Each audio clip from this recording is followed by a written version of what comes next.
ఋషికొండ కాదు భోగాపురం ఉద్దానం చూపించండి.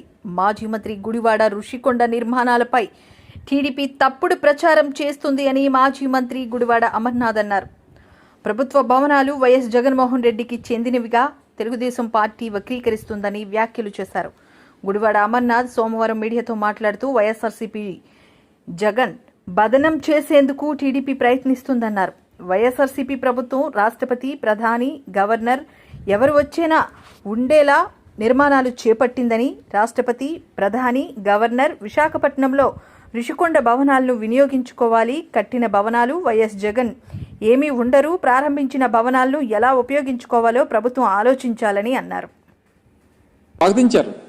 విశాఖపట్నం రాజధానిని చేయడం అనేటువంటిది మంచి నిర్ణయం, మంచి ఆలోచన ప్రభుత్వం చేసిందని చెప్పి స్వాగతించారు. సరే, ఇప్పుడు ఏదేమైనప్పుడా నిర్ణయాలు ఆయన ఆలోచనలు మారినా ఏది మారినా ఇది ప్రభుత్వంలో ఉండగా అధికార పార్టీలో ఉన్నారు, వారు అధికారంలో ఉన్నారు. ఈ రకమైనటువంటి దుష్ప్రచారం అనేటువంటిది సమంజసం కాదు. ఇప్పటికన్నా అది ప్రభుత్వ భవనాలు అనేటువంటిది వారన్నా గ్రహించాలి.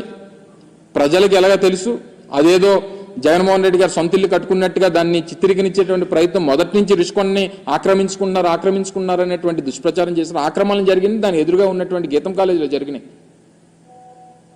దాదాపు 23 ఎకరాలు ప్రభుత్వ భూములు ఆక్రమించుకున్న ఆయన దాన్ని బయటపెట్టేటువంటి కార్యక్రమం చేస్తాం. అందులో 13 ఎకరాల్లో అయితే ఏకంగా నిర్మాణాలు చేస్తారు గవర్నమెంట్ ల్యాండ్స్లో. సో వాటిని చూపిస్తే ఇంకా బాగుండేది. ఎందుకంటే స్థానిక శాసనసభ్యులు వారికి కూడా ఈ ప్రాంతానికి ప్రాతినిధ్యం వహిస్తున్నారు కాబట్టి దాన్ని ఎదురుగా ఉన్నటువంటి గీతం కాలేజీని కూడా చూపించుంటే బాగుండేది. సో ఏదేమైనప్పటికీ ఇది మేము విమర్శలు చేయడానికి కానీ వాళ్ళు మా మీద దుష్ప్రచారం చేయడానికి ఇది సమయం కాదు. మేము కన్స్ట్రక్టివ్గా ప్రజల పక్షాన ప్రభుత్వం చేపట్టేటువంటి కార్యక్రమాల్లో ఏదైనా లోటుపాట్లు ఉంటే వాటిని కన్స్ట్రక్టివ్గా క్రిటిసైజ్ చేయాలనేటువంటిది మా తాపత్రయం. ఆ ప్రకారం మేము వెళ్తాం తప్ప ఇటువంటివి చేసి మళ్ళీ అనవసరంగా లేనిపోయినటువంటివి ఇప్పటి నుంచి ఈ రకమైనటువంటి దానికి ఒక ప్లాట్ఫామ్ వేయొద్దు అనేటువంటిది వారిని కోరుతా ఉన్నా. ఇప్పటికన్నా ప్రజల్ని మరొకసారి దీని మీద గ్రహించాల్సిందిగా, వాస్తవాలు తెలుసుకోవాల్సిందిగా, లేనిపోయినటువంటి సృష్టించి ప్రజల్ని మభ్యపెట్టేటువంటి కార్యక్రమం, ఏమార్చేటువంటి కార్యక్రమం దయచేసి చేయొద్దని చెప్పి మరొకసారి అధికార పార్టీకి చెందినటువంటి నాయకత్వాన్ని అందరినీ కూడా కోరుతా ఉన్నాం.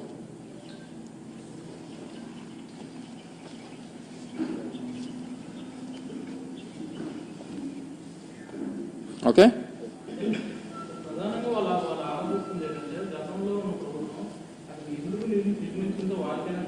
ఎందుకు నిర్మించింది టూరిజం ప్రాజెక్ట్ అని చెప్పాం కదా, మొదటి నుంచి చెప్తున్నాం కదా, మొదటి నుంచి చెప్తాం. మొదటి నుంచి ఇప్పటికీ కూడా ఇప్పుడు మేము ప్రభుత్వంలో లేం కదా, వాళ్ళ దగ్గర రికార్డ్స్ అన్ని వాళ్ళ దగ్గర ఉంటాయి. ఇప్పుడు ప్రభుత్వంలో విమర్శించింది వాళ్ళు. ఏమంటారు? ఎవరు చెప్పబెట్టుకున్నా ఉంది? అందుకు చెప్పి మేము అన్ని రిలీజ్ చేసాం కదా. ప్రారంభోత్సవం చేసినటువంటివన్నీ కూడా మేము అఫీషియల్గా మంత్రులు వచ్చి చెప్పాను కదా, నేను మీకు ఆ రోజు చెప్పాను కదా. మేము ప్రారంభోత్సవం చేయకముందు, మేము మా ప్రారంభోత్సవానికన్నా 1 నెల 2 నెలలకు ముందే ఒక 3-man కమిటీ, సీనియర్ ఐఏఎస్ ఆఫీసర్స్తో కమిటీ వేశాం. సీనియర్ ఐఏఎస్ ఆఫీసర్స్తో కమిటీ వేసినప్పుడు వారు విశాఖపట్నం అంతా కూడా వారు పర్యటించి ముఖ్యమంత్రి గారికి ఒక ఆలోచన, విశాఖపట్నం నుంచి వారి పరిపాలన చేయాలనేటువంటి ఆలోచన చేస్తూ ఉన్నారు. ఈ క్రమంలో ఈ నిర్మాణాలు అయితే బాగుంటాయి అనేటువంటిది వారు వ్యక్తపరిచారు. సో సీఎం గారు రేపు ఫ్యూచర్లో అక్కడ ఉండాలనేటువంటి నిర్ణయం, ఒక కమిటీ నిర్ణయం తీసుకున్న తర్వాత దాన్ని ఏ రకంగా చేయాలనేటువంటిది ప్రభుత్వం తీసుకున్నటువంటి దాంట్లో కొన్ని సెక్యూరిటీ రీజన్స్ వల్ల ఎలా చేయట్లేదు అనేటువంటి మాట ఆ రోజు నేను మంత్రిగా చెప్పాను.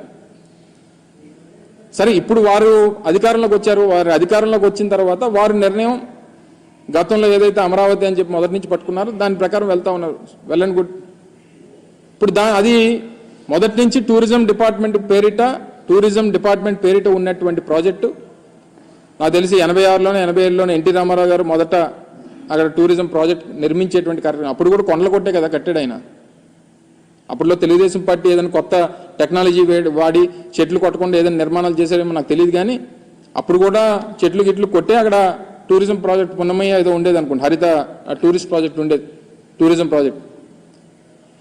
సో మేమేమంటామంటే, ఇప్పుడు మీరు ఒక నిర్ణయం తీసుకున్నారు, లేదా విశాఖపట్నానికి ఒక మంచి గవర్నమెంట్ గెస్ట్ హౌస్ ఏముంది చెప్పనండి. ఎవరు వచ్చినా సరే, ముఖ్యమంత్రి గారు వచ్చినా గతంలో, లేదా చంద్రబాబు నాయుడు గారు అప్పుడు ముఖ్యమంత్రిగా వచ్చినా వెళ్ళి ఏ ప్రైవేట్ హోటల్స్లోనో లేకపోతే ఎక్కడో ఉండేటువంటి పరిస్థితులు ఉండేవి. సో ఏదున్నా సరే అది గవర్నమెంట్కి సంబంధించింది. ఇప్పటికీ కూడా టిల్ టు డేట్ నాకు తెలిసి వాళ్ళు ప్రభుత్వంలో ఉన్నారు. దాని మీద ఉన్నటువంటి అన్ని కూడా టూరిజంకి సంబంధించినటువంటి డిపార్ట్మెంట్ పేరిటే ఉన్నాయి.